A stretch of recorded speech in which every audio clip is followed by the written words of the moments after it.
오늘 말씀은 내가 누구인지에 관한 여러 가지 말 중에 내가 이미 믿음의 사람이라는 고백을 위해서 말씀을 준비했습니다. 많은 사람들이 저는 믿음이 별로 없어서요. 저는 믿음이 좀 약해서요. 저는 나이가 어려서요. 저는 아직 믿음이 별로 없어요. 라는 식으로 얘기를 하는데 우리는 그렇게 얘기하지 않습니다. 우리는 나는 믿음의 사람이고 나는 믿음으로 사는 사람입니다. 라고 얘기합니다. 오늘 요한일서 5장 1절에서 5절을 보니까 예수께서 그리스도이심을 믿는 자마다 하나님께로부터 난 자다라고 얘기합니다. 우리는 그냥 크리스찬이 아니고 우리는 단순한 기독교인이 아니고 하나님께로부터 태어난 자입니다. 하나님께로부터 태어난 자입니다. 하나님께로부터 태어났는데 하나님을 닮지 못한다면 그것은 법칙에 위배되는 것입니다. 다 아시겠지만 저희 집에 자녀가 넷이 있잖아요. 넷이 점점 클수록 아빠와 비슷해지는 것은 피할 수 없는 사실입니다. 물론 엄마랑 더 비슷해지면 좋겠는데 점점 아빠를 닮아가는 것 같아서 제가 사실은 속이 좀 약간 속상한데, 하나님께로부터 난 자는 하나님을 닮도록 태어납니다. 아멘. 하나님으로부터 나왔는데, 하나님으로 태어나게 했는데, 하나님으로부터 태어났는데 하나님을 안 닮을 뭐가 나왔다. 그건 불가능한 것입니다. 원숭이가 개를 낳을 수 없고 개가 고양이를 낳을 수 없어요. 하나님이 나왔으면 하나님의 본성인 어떤 존재가 나와야 마땅합니다. 하나님이냐, 네가 하나님이냐, 그건 아니죠. 그러나 하나님과 같은 종류의 것이 태어나는 것이 마땅하고, 하나님께서 인간을 독특하게 만드셨는데 우리 인간은 몸은 흙으로 만드셨지만 하나님의 영을 불어넣어서 만들었습니다. 우리가 몸 안에 살고 있지만 이 몸이 하나님을 닮았다는 얘기는 아니에요. 그러나 우리의 본질인 영은 이미 하나님을 닮았습니다. 그래서 또한 낳으신 이를 사랑하는 자마다 그에게서 난 자를 사랑하느니라. 우리는 낳아주신 하나님을 사랑합니까? 여러분 사랑 안 하세요? 사랑하는데 좀 더 사랑해야 되는데 이런 생각은 좀 있어요. 물론 있습니다. 그러나 낳아주신 분을 사랑하는 이것은 본능입니다. 낳아주신 아빠와 엄마를 사랑하는 것은 본능입니다. 우리가 왜 부모님으로부터 상처를 많이 받았습니까? 아직 모르겠어요. 우리 딸들이 아빠한테 어떤 상처를 받았는지 모르겠는데 나이가 들면서 상처받는 부분이 분명히 있죠. 근데 왜 상처받습니까? 사랑하는 사람이기 때문에 상처받습니다. 내가 모르는 어떤 아저씨가 나를 그냥 이렇게 쳐다보고 갔다고 해서 내가 상처받지 않아요. 그러나 내가 사랑하는 누군가이기 때문에 그 사람한테 상처를 고스란히 받고 있는 것이죠.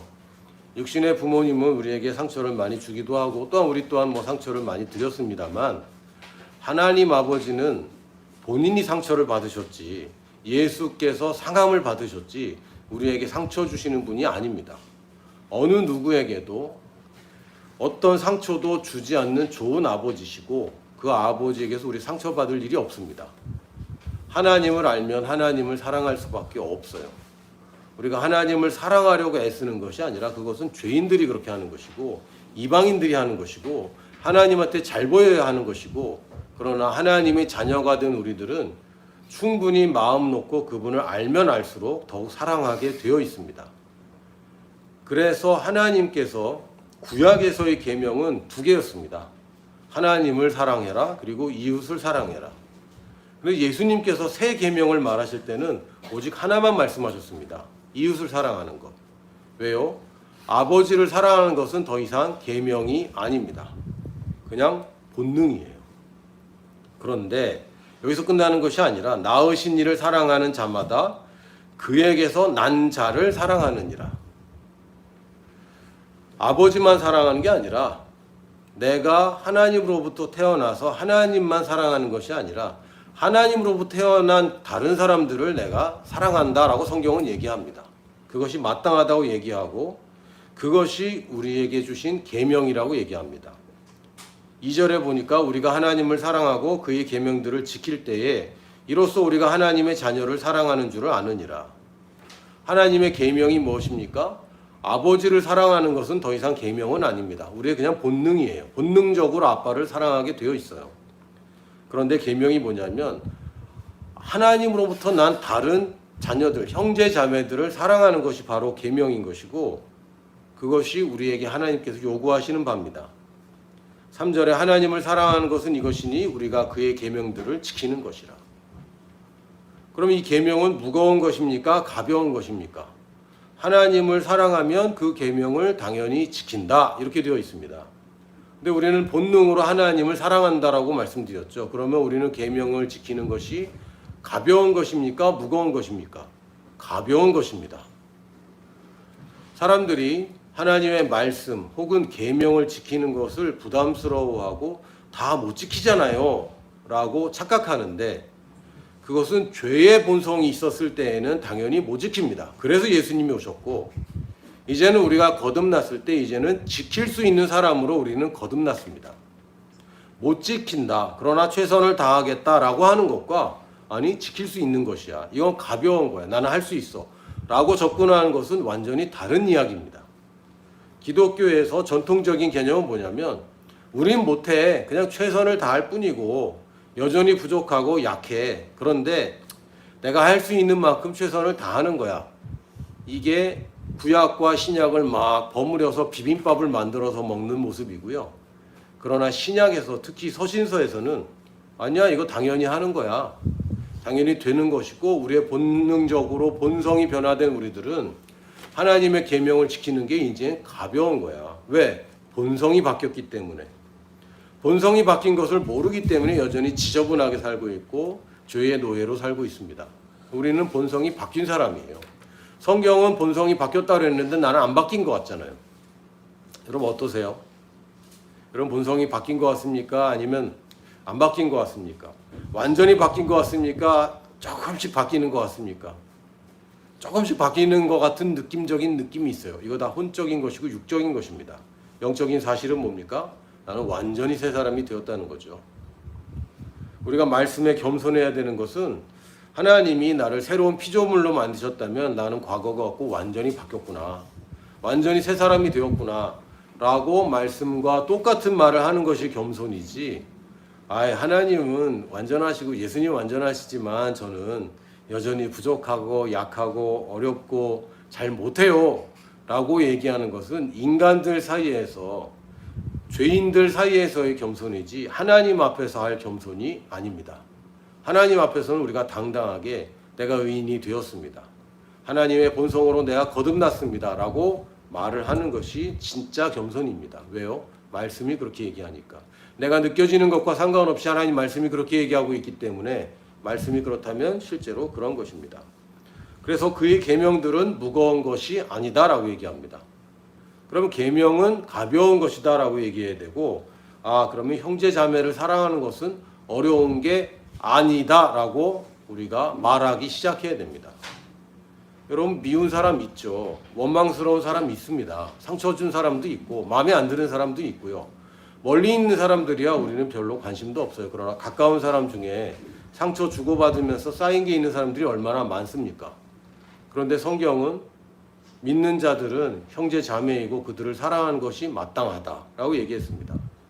용서하는 것이 당연하다라고 얘기하고 그것이 어려운 것이 아니라고 얘기합니다. 근데 우리가 생각할 땐 어렵다고 생각하죠. 아닙니다.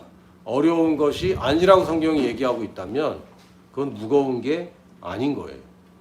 성경에서 가볍다고 얘기했으면 우리도 이건 가벼운 거야, 내가 할 수 있어 라고 해야 되는데 사실은 하기 싫죠. 미워하는 사람을 미워하는 것, 그런 거 하고 싶죠. 그게 다 육신의 정욕들입니다. 하나님의 말씀에 순복하지 않은 나의 남아있는 찌꺼기 같은 태도들입니다. 우리는 하나님의 말씀에 순복하며 형제 자매를 사랑하는 것은 가벼운 것이다. 이 계명은 나에게 가벼운 것이지 불가능하지도 무겁지도 않다라고 말해야 합니다. 도저히 이해 못하겠어. 아니요. 그 성경에서 그렇게 얘기하지 않습니다. 절대 화해 못하겠어. 그렇게 얘기하지 않습니다. 더 이상 못 참아. 그렇게 얘기하지 않습니다. 이제 가망이 없어. 그렇게 얘기하지 않습니다. 하나님 말씀은 그의 계명들은 무거운 것이 아니로다라고 명백하게 얘기하고 있습니다. 그래서 4절에 갑자기 이기는 얘기를 합니다. 좀 전까지만 해도 우리가 하나님의 자녀지, 또 자녀들끼리 또 서로 사랑하는 계명이 있지, 그 계명이 어려운 게 아니지, 그러면서 4절에 무릇 하나님께로부터 난 자마다 세상을 이기느니라. 하나님과 나 사이에, 또한 나와 그들 우리 사이에만 있는 것이 아니라 나와 세상과의 이야기를 합니다.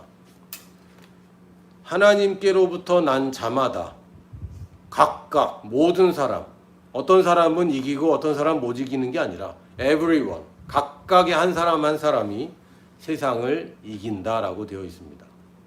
우리는 세상에 끌려가는 사람이 아니라 세상을 이기는 사람들입니다. 불안할 수 있어요. 또 여러분 마음속에 초조할 수도 있습니다.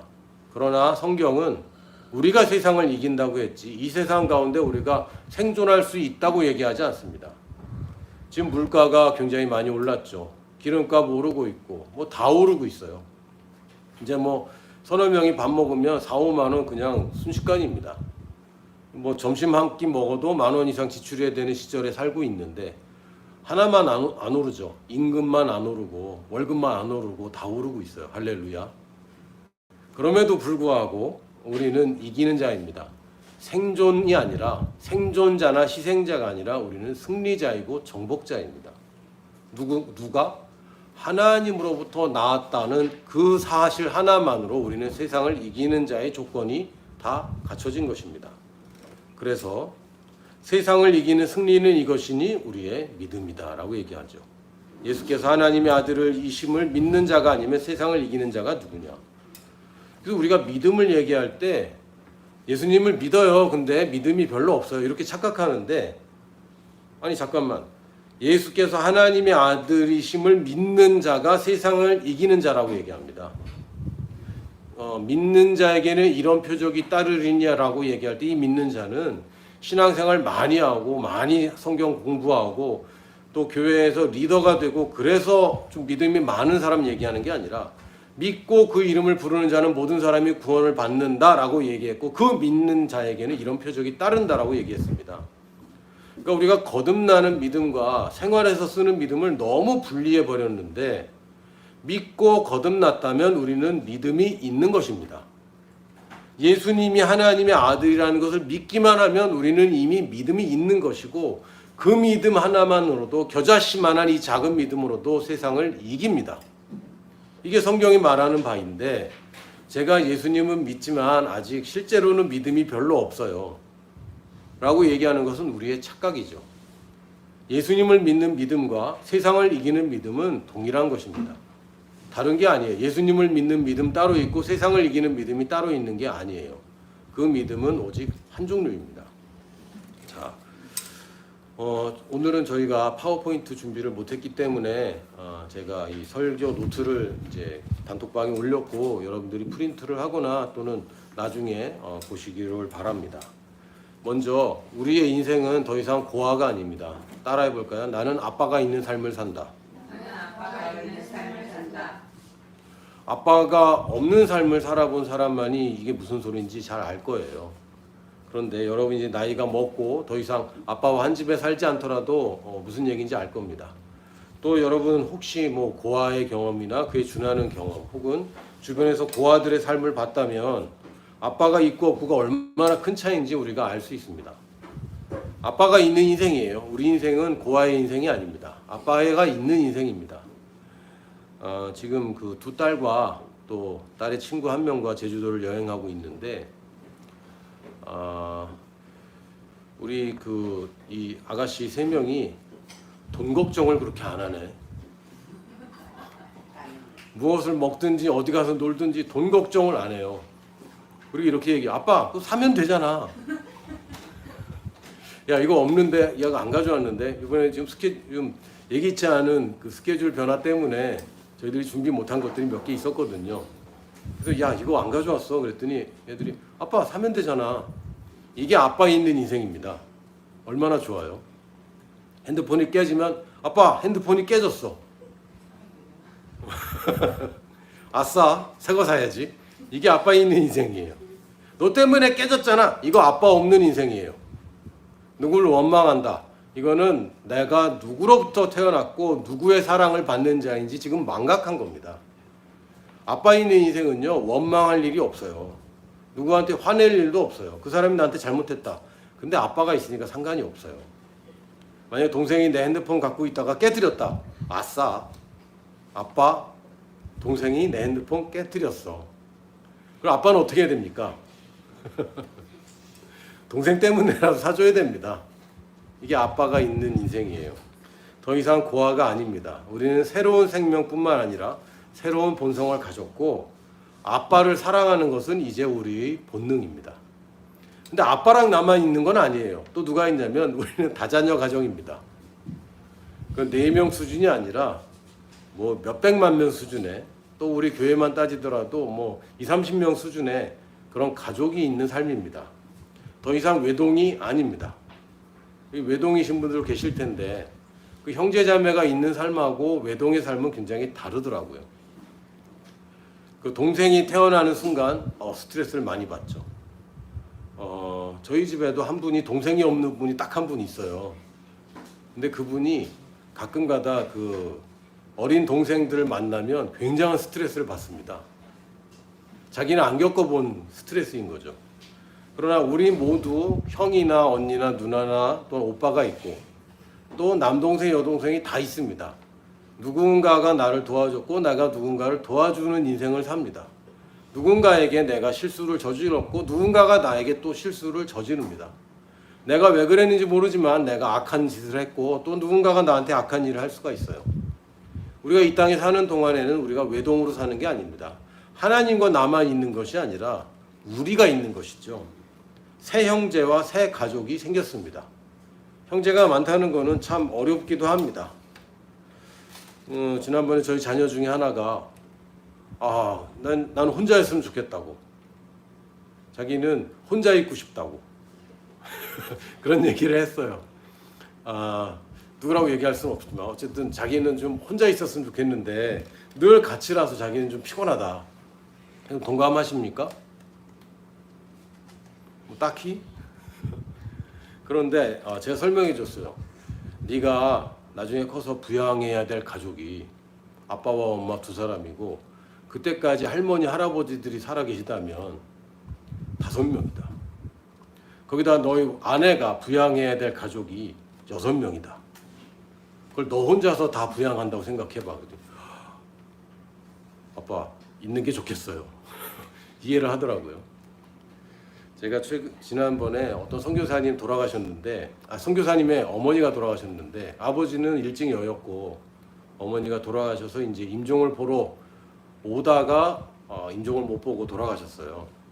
근데 왔는데 외동아들이야. 친척이 아무도 없어요.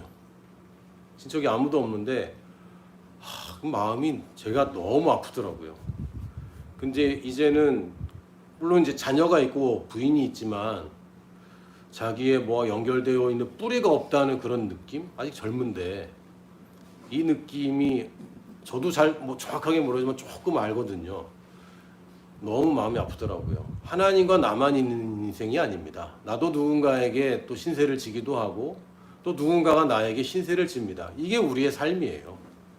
이거 없이 그냥 아주 완벽하고 하나님과 나만의 사이를 기대하면서 교회를 오는 분들이 교회 생활 잘 못합니다. 교회는 완벽한 하나님의 몸이지만 우리가 생각하는 그런 완벽함은 아닌 거죠. 실수도 있고 또 여러 가지 많은 사건들도 있고 갈등도 존재할 수 있습니다. 그런데 그런 것들을 완벽하게 유지해 주는 것이 바로 하나님의 계명인 너희는 서로 사랑하라는 것입니다. 이 사랑 때문에 우리 교회들이 완벽해질 수 있습니다. 형제 사랑은 계명입니다. 더 이상 무거운 것이라고 생각하지 마시고 이건 가벼운 것이고 나에게 이미 있는 본성으로 사는 것이야 라고 생각을 해야지 형제 사랑하는 게 너무 힘들어요. 교회에서 상처를 많이 받았기 때문에 또 받을까 봐 마음이 불편해요. 또 겁이 나요 라고 얘기하는 것은 성경 말씀에 위반되는 것입니다. 그 계명이 무겁다고 하는 거죠. 아니요. 계명이 가볍다고 얘기했으므로 우리 교회에 이렇게 성도들을 주시고 나와 형제자매가 함께 동거할 수 있고 연합할 수 있는 것이 기쁨입니다. 이 연합의 재료는 사랑입니다. 라고 얘기하는 것이 마땅합니다. 또한 하나님 아버지와의 사랑관계, 또 형제들과의 사랑관계뿐만 아니라 우리는 세상을 이긴 자로 하나님이 삼으셨습니다. 더 이상 우리가 경쟁하는 데 몰두하지 않아도 됩니다. 물론 여러분 열심히 하십시오. 세상의 시스템에 따라갈 필요도 있습니다. 할 거는 해야죠. 그러나 여러분이 거기에 경쟁해야지만 생존하는 사람들은 아닙니다. 여러분들은 승리하도록 창조된 사람들입니다. 경쟁해서 먹고 사는 것, 왜 사람들에게 다툼이 있습니까? 자원이 유한해서 그렇습니다. 모든 전쟁은 자원 때문에 생겼습니다. 예전의 역사들을 보면 대부분 물 때문에 많이 생겼고 식량 때문에 많이 생겼죠. 자원 때문에 생겼죠. 최근에는 석유 때문에 전쟁이 생기기도 하는데 자원이 무한하다면 전쟁이 생기지 않습니다.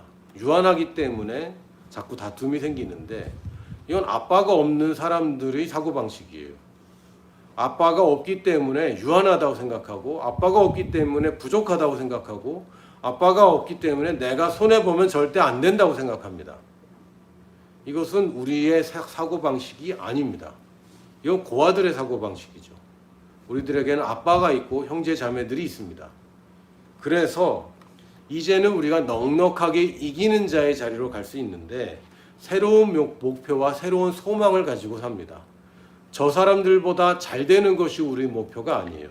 저 사람들을 잘 되게 하는 것이 우리 목표입니다. 왜요? 나는 아빠가 있으니까. 아빠 없는 사람들 얼마나 불쌍합니까? 그래서 그 사람들 도와주는 것이 우리 목표가 되는 것입니다. 세상을 이기는 것이 저들보다 높아져야 되고 저들보다 많이 가져야 되는 것이 아니라 저들을 높이고 저들에게 더 많이 줄수록 우리가 그들을 이긴 자가 되는 것입니다. 성경에서 받는 것보다 주는 것이 더 복되다라고 얘기했는데 성경이 그렇다면 그런 거예요. 근데 사실은 받는 게 조금 더 복된 것 같지 않으세요? 어떻습니까? 그래도 받는 게 더 좋은데요. 내가 100을 받았는데 150을 주면 손해보는 것 같은 느낌이 든단 말이죠. 그러나 이것 또한 성경 앞에서 하나님 말씀 앞에서 겸손해져야 되는 부분입니다. 하나님이 이게 더 좋은 거라 했으면 그게 더 좋은 거예요. 내 육신에서는 여전히 두려움에서는 너무 많이 주는 거 아니야? 이렇게 줬다가 나는 없는데 아니죠. 이것은 고아의 사고방식이고 아빠가 있는 사고방식은 우리는 넉넉한 사람이고 아빠가 책임지기 때문에 주는 것이 받는 것보다 복되다고 했으면 진짜 그런 거라고 우리가 사고방식을 바꿔야 됩니다. 우리가 이기는 것은 이미 예약이 완료되었습니다. 할렐루야. 예약이 완료되었습니다. 문제는 뭐냐면 우리가 그 자리에 나타나지 않기 때문에 그래요. 제가 제주도 오면서 갑자기 숙소 문제가 생겨서 비행기 타기 30분 전에 이제 숙소를 예약해야 되는 상황이 됐는데 30분 만에 다 예약을 다 끝냈습니다. 요새는 예약 시스템 잘 돼 있잖아요.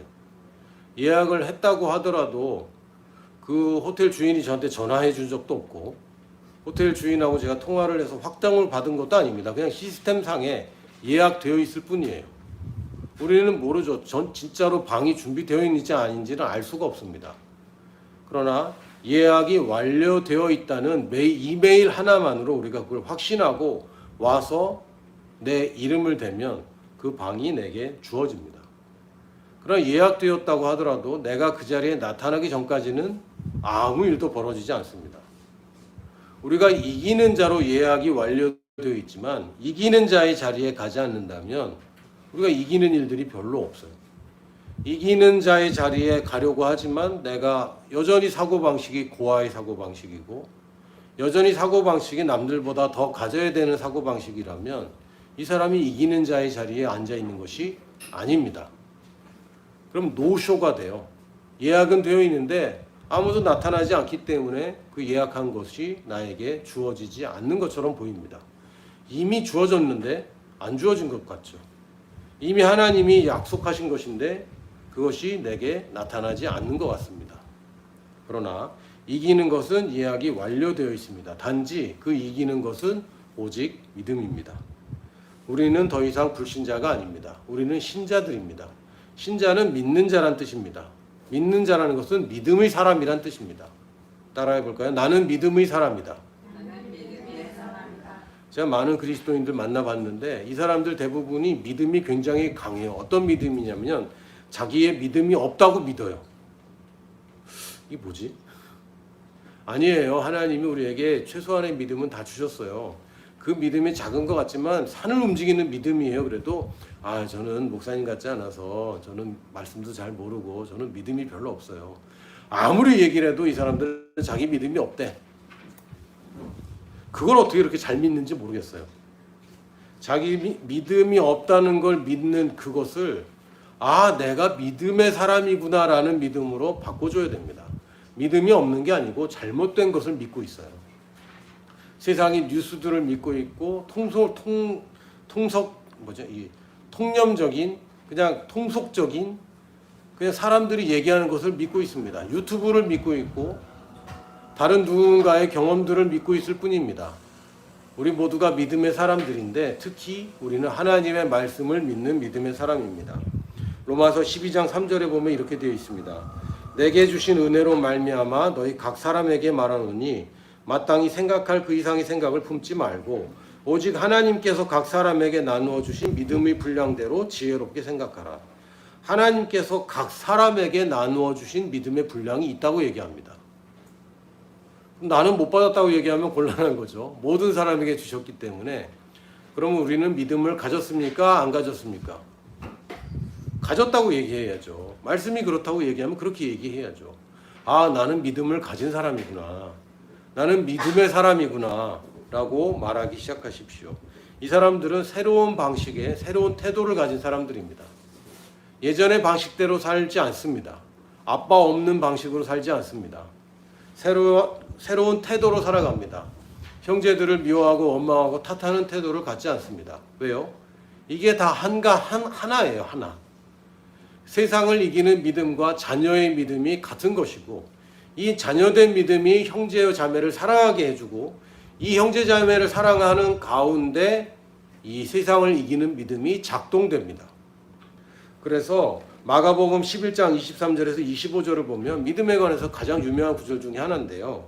내가 진실로 너희에게 이르노니 누구든지 이 산더러 들려 바다에 던져지라 말하며 그 말하는 것이 이루어질 줄 믿고 마음에 의심하지 아니하면 그대로 되리라. 그러므로 내가 너에게 말하노니 그러므로입니다. 앞에 것은 선언입니다.